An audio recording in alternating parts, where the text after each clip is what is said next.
The morning Daniel Carter missed the interview that could have changed his life forever began with rain hammering the city like a warning he did not have time to read.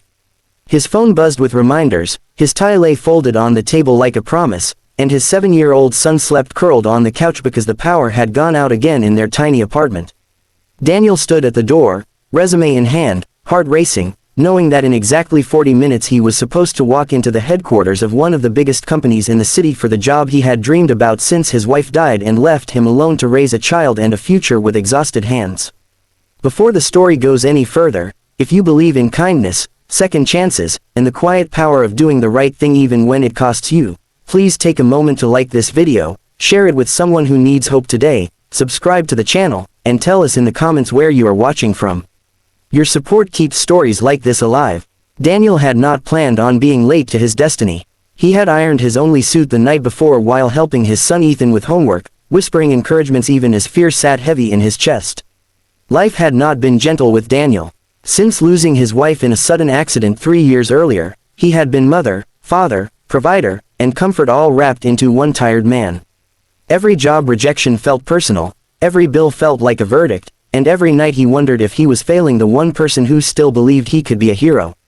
That interview was not just a job, it was health insurance, stability, and proof that grief had not broken him beyond repair.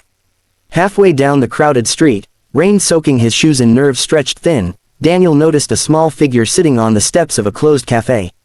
The girl looked no older than 10, her clothes soaked, her knees pulled to her chest, her face pale with fear. People passed her as if she were part of the storm, eyes forward, lips too busy to pause. Daniel slowed, then stopped, the clock in his head screaming at him to keep moving. He thought of Ethan asleep on the couch, of how easily a child could be forgotten in a world that did not stop for pain. The girl was shaking badly, clearly lost and hurt, with a scraped arm bleeding through the rain. Daniel's phone buzzed again with another reminder. He could still make it if he walked away right now. Instead, he knelt down, shielding the girl from the rain with his jacket, using the sleeve of his shirt to gently press against her arm. He stayed there, calming her, calling for help, waiting as minutes slipped away like water into the gutter.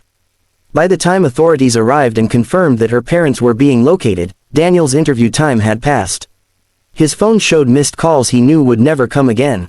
When Daniel finally reached the company building, soaked and breathless, the lobby was already empty of hope. The receptionist's polite expression carried the finality of a closed door. The interview panel had moved on. There would be no second slot. Daniel walked back out into the rain, feeling something inside him collapse quietly. He did not regret helping the girl, but regret and righteousness can exist together, and that night, as he watched Ethan eat dinner and talk about school with innocent excitement, Daniel wondered how many more dreams he could afford to miss. Days turned into weeks, and the silence from the company was absolute. Daniel picked up extra night shifts at a warehouse, sleeping less, smiling through exhaustion so Ethan would not see the cracks. The image of the girl on the steps stayed with him, especially the way she had clutched his sleeve as if he were the only solid thing left in her world. He told himself that mattered, even when the bank balance said otherwise. What Daniel did not know was that the girl he helped was named Lily Harper, and her world was far bigger than those rain-soaked steps. Lily was the only daughter of Margaret Harper, the powerful and fiercely private CEO of the very company Daniel had interviewed for. That morning, Lily had slipped away from her security detail during an argument, overwhelmed by pressure and loneliness that money could not erase. When she was found, soaked and frightened, all she could talk about was the man who had missed something important just to make sure she was safe. Margaret Harper listened as doctors cleaned her daughter's wound and security teams apologized. She listened again as Lily described Daniel's tired eyes, his gentle hands, and the way he never once complained about the rain or the time. Something in Margaret shifted. She had built an empire on ambition and speed, but here was proof that character did not always wear power suits or arrive on time. A week later, Daniel received an email he almost deleted, assuming it was another automated rejection. It was an invitation to return to the company, not for an interview, but for a conversation.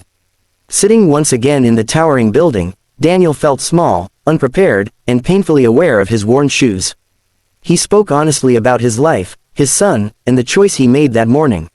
He did not dress it up as heroism. He simply said he could not leave a child alone in the rain. What followed changed everything. The company did not just offer Daniel the job, they offered him a role designed around his strengths: flexible hours so he could be present for his son, and benefits that lifted a weight he had carried alone for years. More than that, Margaret Harper personally thanked him for reminding her what leadership looked like when no one was watching.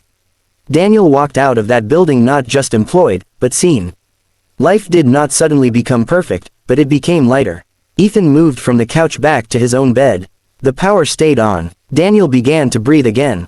Months later, he saw Lily at a company family event, healthy and smiling, and in that moment, he understood that some missed opportunities are not losses but exchanges.